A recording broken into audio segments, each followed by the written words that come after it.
భక్తులైన మనందరికీ నమస్కారం.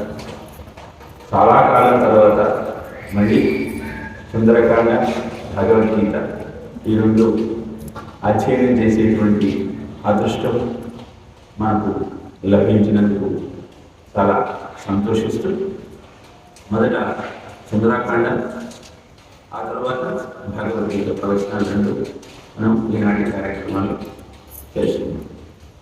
వామే భూమి సుతా పురశ్చ హనుమా పశ్చాత్ సుమిత్రా సుతః శత్రుఘ్నో భరతశ్చ పార్శ్వగళయోః వామ్యాది కోణేషు చ సుగ్రీవశ్చ విభీషణశ్చ యువరాట్ తానాసుతో జాంబవాన్ మధ్యే నీల సరోజ కోమల రుచిం రామం భజే శ్యామలం.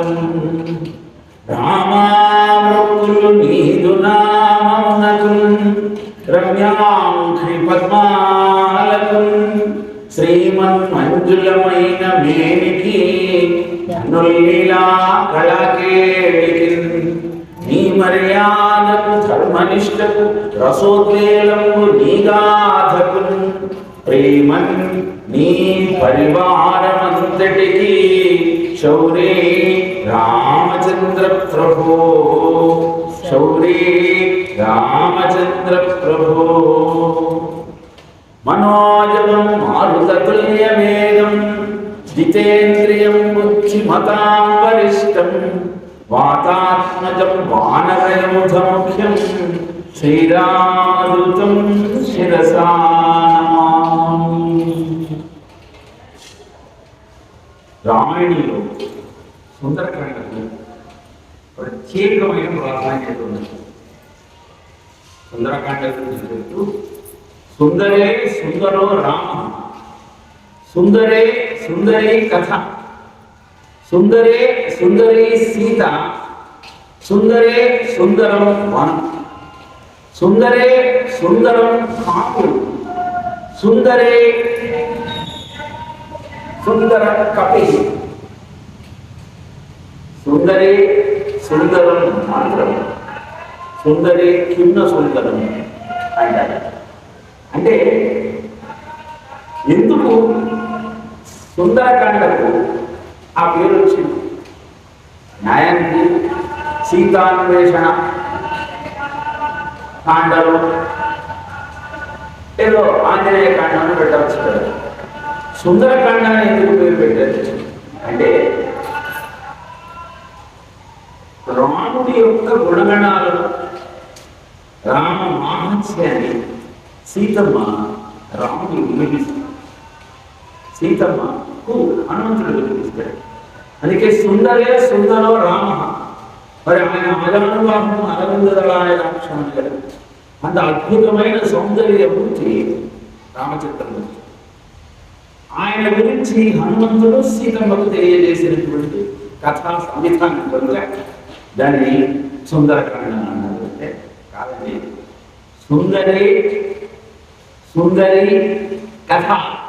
ఆ కథ ఎంత రమ్యంగా ఉంటుంది అంటే వింటుంటే మనసు పులకించిపోతుంది. సుందరే సుందరి సీత. మరి ఆ కథలో రామచంద్ర ప్రభువుతో పాటు అన్ని ఆగడాలు పెడుతున్నా, అంత సంక్లిష్ట పరిస్థితిలో ఉన్న మనో సంయమనాన్ని కోల్పోకుండా రామచంద్రమూర్తిని మాత్రమే ధ్యానిస్తూ కూర్చున్నటువంటి సీతమ్మ యొక్క సౌశీల్యము ఎంతో సుందరంగా ఉంది. సుందరి సుందరి సుందరం వనం. ఆ అశోక వనం అనేది ఎంతో అందంగా వర్ణన చాలా అద్భుతంగా చేస్తారు వాళ్ళకి. దాని పేరేమిటి? అశోక వనం. మనం ఎక్కడున్నాం? శోకవనంలో ఉన్నాం. ఇప్పుడు ఎక్కడికి వెళ్ళబోతున్నాం? అశోకవనంలో వెళ్ళబోతున్నాం. కానీ చాలా సుందరంగా ఉంటుంది. సుందరే సుందరం కావ్యం. కావ్యము అంటే అలంకారాలతో వినటానికి అద్భుతంగా, చాలా శ్రేయోదాయకంగా ఉన్నటువంటి కావ్యము. అంటే మనం మొత్తం వాంగ్మయాన్ని ప్రభు సంహిత, మిత్ర సంహిత, కాంతా సంహిత, ఆత్మ సంహిత అని విభజిస్తారు. భారతీయ వాంగ్మయం శాసించేటట్టు చెప్పేది ప్రభు సంహిత, వేదం. సత్యవివద, ధర్మంచర, ఒక మిత్రుడు ఇంకొక మిత్రుడికి హితం చెప్పేటట్టు చెప్పేది మిత్ర సంహిత.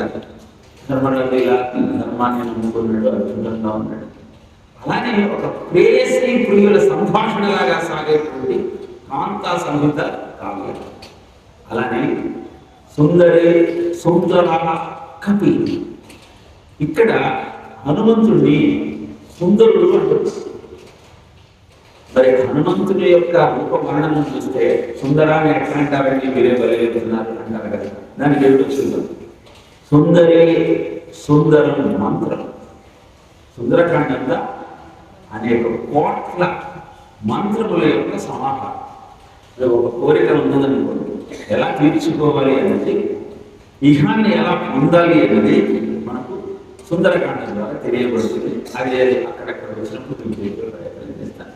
సామాన్యంగా మనందరికీ కావాల్సింది ఏం చెప్పాలి? ముక్త కంఠంతో మాకు ఇది కావాలి, ఇది నేను ఇస్తాను అంటే ఏం కోరుకుంటారు? ఆరోగ్యం, ఇంకా మనశ్శాంతి కావాలంటే. ఆరోగ్యం మనశ్శాంతి అంటే అన్నీ ఉంటుంది.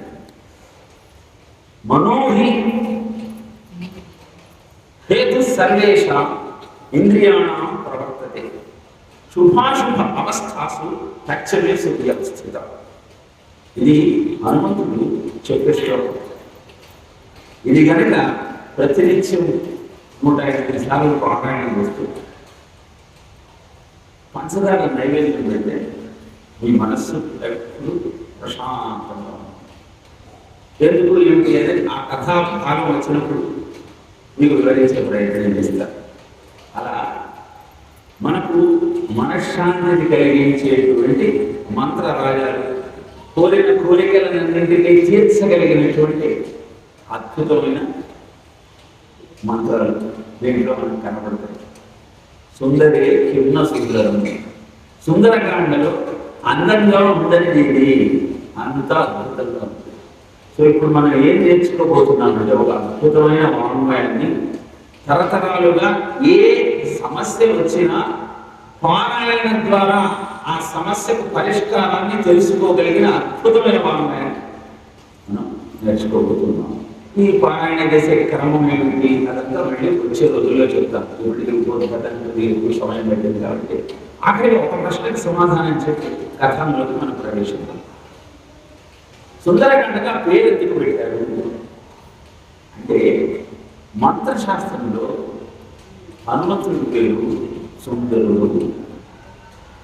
మనకు దైవాధీనం జగత్ సర్వం, మంత్రాధీనంతో దేవత.